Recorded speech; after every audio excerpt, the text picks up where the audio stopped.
Sore teman-teman, hari ini aku bikin video ya, dapat petunjuk Allah Bapak Hari, dan aku seneng banget udah bisa ke laut lagi. Lihat tuh mataharinya, tadi tuh nggak ada matahari, sekarang ada matahari. Halo. Karena apa? Karena kalau saya udah di alam, saya itu seperti nyerap energi alam. Jadi saya kayak punya kekuatan baru, energi baru. Alam itu kan ada air, ada matahari, ada udara, ada tanah. Jadi kayak mulihin diri sendiri agar lebih kuat, lebih semangat dalam menjalani hidup. Dan karena aku lihat banyak podcast, banyak seminar, banyak apapun ya yang mencari Tuhan, suwung, guru sejati atau apapun. Kalau saya mau bilang, jangan jauh-jauh, di diri kita ini loh, semuanya ada. Kalian mau cari ilmu alam, mau cari ketuhanan, mau nyari di diri kita ini loh, di hati kita, di rasa kita ini. Dan otak kita itu akan menyatu dengan perasaan kita. Jadi akan menyebabkan kita itu bisa berpikir sesuai dengan perasaan kita. Oh iya, yang kita alami itu seperti ini rasanya. Oh, itu sebabnya kayak begini. Jadi kita kayak gini. Dan aku mau ngajarin kalian sesuatu yang simple ya. Kakek nenekku anak 8.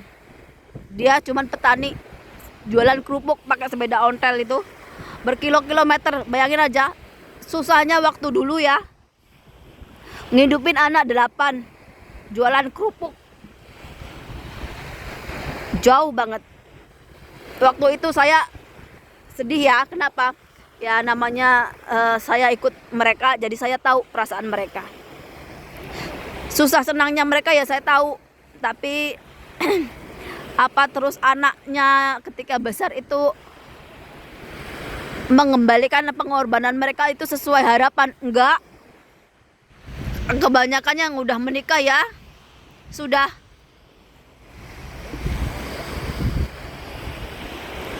ibaratnya sempat udah renggang, udah ibaratnya saya udah punya kehidupan baru lagi dan saya fokus di situ.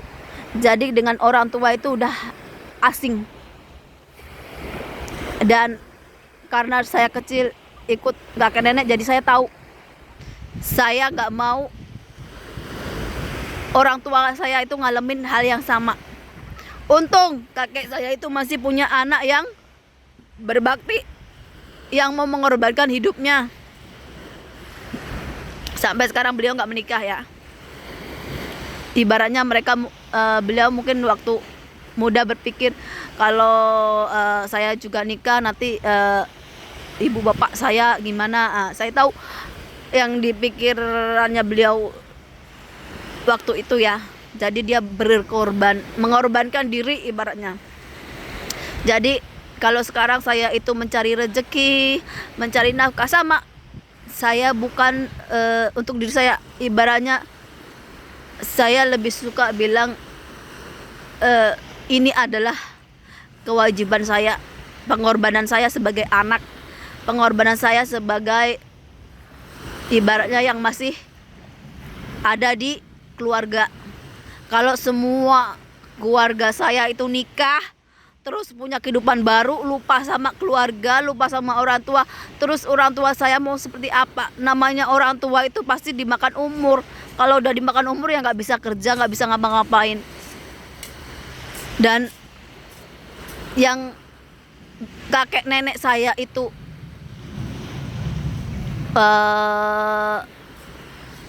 karena orang Jawa, Islam, tapi juga mereka itu Islamnya Islam Jawa.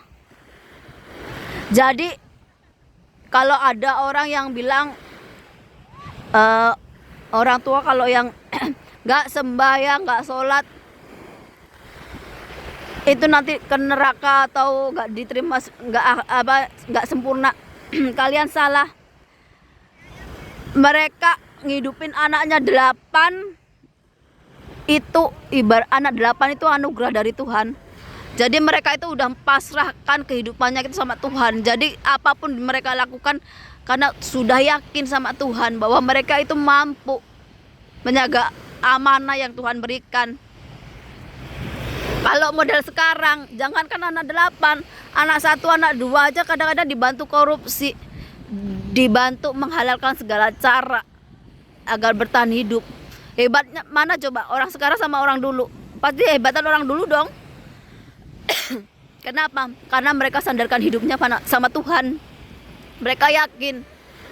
Kalau sekarang kalian sholat sehari 5 kali, mereka itu ketemu Tuhannya itu tiap hari. Kenapa? Karena mereka memasrahkan hidupnya sudah langsung ke Tuhan. Apa yang mereka jalani itu ke Tuhan. Terus kalau mungkin ada yang bilang, oh kakek nenek saya mungkin enggak, mereka itu udah di surga. Kenapa? Karena waktu mereka hidup, mereka sudah menjalankan amanahnya sempurna. Kenapa? Ya karena mereka hidupnya disandarkan sama Tuhan. Kalau sekarang kalian nggak mungkin disandarkan sama Tuhan. Uang kalian dikasih rezeki seret aja, kalian sudah sibuk nyari kiai, nyari ustadz, nyari dukun, duit digandakan, nyari pegangan, nyari penglaris, nyari pagar rumah. Itu sebenarnya yang sudah menyimpang. Budaya orang Arab, budaya sama orang kita Nusantara, orang Jawa itu beda. Apalagi orang-orang yang kayak nenek saya itu banyak semua. Kalau sekarang udah nggak ada, uang mereka udah pada meninggal semua. Yang sekarang anak cucunya Pak berebut harta. Nggak cuman anak cucu dari kakak saya, semua berlomba bangun apa. Makanya nggak heran, tambah hari tambah jauh dari yang namanya Tuhan. Sekarang anak 1, anak 2 aja nggak mampu ngidupin, kemana ke luar negeri, sama seperti saya. Tapi kalau kenapa sekarang banyak yang ke Cina, kita harus ingat juga masa lalu. Leluhur kita itu berapa orang Cina yang dibunuh, yang dijadikan ibaratnya korban. Ada, kalian bisa buka di Google di mana banyak etnis Cina itu dibunuh di Nusantara, di tanah Jawa di ini. Itu kalian belum diadili loh. Tapi hukum karma itu udah jalan. Kalau sekarang anak-anak cucunya yang merantau-rantau ini karena apa? Ya karena karma dari leluhur kita. Dulu kakek neneknya dulu sadar nggak sadar dulu menzolimi. Namanya leluhur, dimanapun anak cucunya berada ya tetap itu leluhurnya. Sama seperti saya, walaupun saya di negeri Cina, leluhur saya tetap di sana. Tapi bukan berarti terus saya bilang saya pribumi dari sana, enggak. Kenapa saya bilang orang Jawa? Ya karena Jawa itu pulau Jawa, pulau Dewata.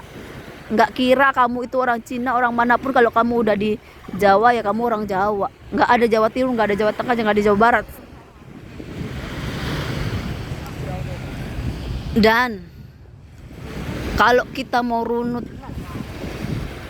yang terjadi sekarang ini, yaitu semua karma masa lalu yang dilakukan leluhur kita. Bahkan anak cucunya sekarang itu nanggung. Tapi yang di Nusantara itu bukannya tambah sadar, tambah umahnya Nami Busa yang suka buang anak itu ada di Nusantara. Itu banyak yang buang-buang anaknya di tepi jalan, yang masih bayi. Karena apa? Cuma karena gara-gara malu sama manusia lain, tapi nggak takut sama Tuhan. Makanya banyak anak yang dibuang-buang kembali ke zamannya Nabi Musa, zaman jahiliyah. Bayi-bayi nggak berdosa itu dibuang, dibunuh.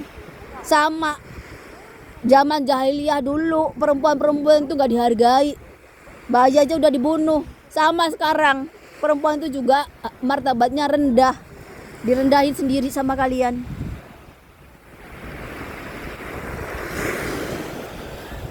Agama itu udah melenceng jauh dari yang diajarkan, yang dibawa Nabi Muhammad. Ibu Maria, Siti Hajar, ibu dari Nabi Muhammad, dulu itu juga berkorban, hidup menderita. Mereka itu hidup menderita, hidup dihina, hidup di apapun. Mereka jalani agar apa? Agar kelak anaknya itu menjadi orang-orang besar, orang-orang terhormat. Kalau sekarang perempuan-perempuan yang dicari apa? Cuma mau pingin enaknya, mau pingin senangnya aja. Jadi yang diwariskan ke anaknya apa? Harta benda. Salah, perempuan itu yang diwariskan itu adalah hati, ketulusan, doa. Agar anaknya apa? Agar anaknya menjadi orang-orang hebat.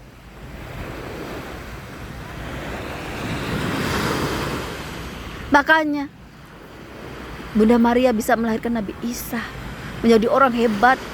Ibu Nabi Muhammad, Ibu Hajar, Ibu Hawa, anak-anaknya jadi orang hebat dari mana? Ya dari perjalanan hidup mereka yang mau berkorban untuk anak-anak cucunya. Sama seperti saya. Saya tahu ya, karena saya belajar dari kakek nenek saya, dari pengalaman hidup. Yang hitam, yang gelap, yang direndahkan orang atau apapun itu diubah menjadi keadaan yang lebih baik lagi, menjadi terang, menjadi doa, menjadi harapan, menjadi keinginan. Agar apa? Agar untuk masa depan anak kita nanti, agar anak kita nanti yang bisa hidup lebih baik lagi. Bukan anak kita diajarkan untuk mencintai duniawi, sama aja kita itu masukkan anak kita itu ke neraka. Karena apa? Karena Tuhan itu akan selalu memberikan petunjuk ya. Tuhan itu gak pernah ninggalin manusia. Mau manusia itu berbuat dosa, maksiat apapun, Tuhan itu ya tetap sama aja sama kita. Karena saya udah ngalamin, waktu saya berbuat dosa, saya berbuat apapun, apa Tuhan ninggalin saya? Enggak. Tuhan itu ya sama saya. Tapi ketika Tuhan ngasih rahmat, ngasih hidayah, saya ambil. Jadi kalau kita dikasih hidayah, cepet-cepet diambil. Banyak yang karena merasa udah lebih baik daripada orang lain, ketika dikasih hidayah, dikasih rahmat, itu gak mau nerima.